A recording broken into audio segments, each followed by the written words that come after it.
C'est une longue histoire.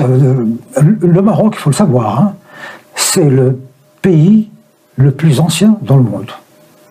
Le Maroc existe depuis 12 siècles. Alors la France existe depuis 1000 ans.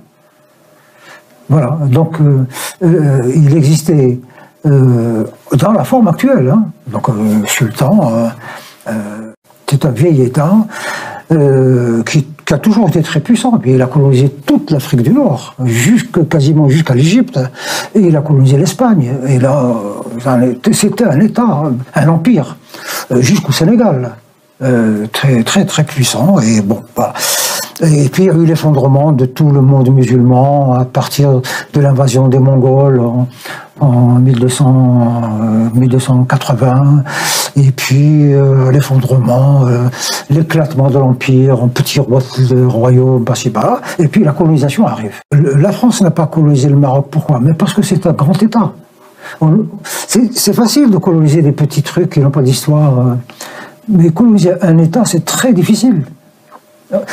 Par exemple, si l'Allemagne avait voulu coloniser la France, elle n'y serait jamais arrivée, parce que c'est un vieux pays, constitué. C'est pas possible. On peut l'occuper momentanément, mais pas le coloniser, c'est-à-dire lui enlever sa culture, en mettre une de rechange, c'est impossible. Et puis je crois que à l'époque, les dirigeants français ont été sages en disant le pays existe, on peut pas. Il a ses institutions, il a depuis toujours. Oui, c'est Lyotet qui. Voilà. Et alors tous les problèmes viennent d'une décision prise par le gouvernement français. Quand la France a colonisé l'Algérie, toute la partie ouest de l'Algérie faisait partie du Maroc. Tlemcen, Oran, et même jusqu'à Mascara et tout ça, toute cette région faisait partie du royaume. Bon, la France s'installe, colonise l'Algérie, elle s'installe également au Maroc comme protectorat, et elle a décidé, comme ça, arbitrairement, de rattacher tout l'ouest de l'Algérie, du Maroc, enfin, tout ce qui est l'est du Maroc, elle a pris. Elle a tracé une frontière comme ça. Que pouvait faire le Maroc, qu'un État, tout ça, ben, enfin, il n'a pas le pouvoir à cette époque-là, la France était une grande puissance militaire. C'était probablement l'une des plus grandes puissances militaires de l'époque.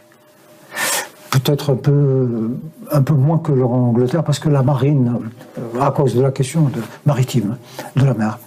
Et là, ils ne pouvaient pas faire autrement. Lorsque les Algériens, en 1954 et même un peu avant, commençaient à militer pour l'indépendance et tout ça, quand la guerre de libération a démarré, donc en novembre 1954, les activistes algériens ont pris contact avec le roi du Maroc pour les héberger, les aider diplomatiquement, financièrement, et puis leur permettre de créer des bases militaires où on s'entraîne.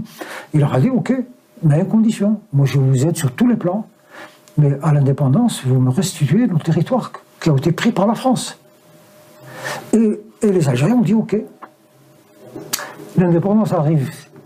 Entre-temps, l'Algérie est devenue pays communiste, derrière il y a Moscou, et les Russes ont dit bon, c'est tout, mais on est prêt à vous aider. Le Maroc s'est rallié à la France et aux Américains, c'est un pro-américain, c'est votre ennemi. Et donc du coup, nous sommes en 1962, au moment d'indépendance. Que fait le Maroc? Son armée rentre en Algérie pour reprendre ses territoires. Et donc il y a eu guerre. Pendant une année, des batailles incroyables.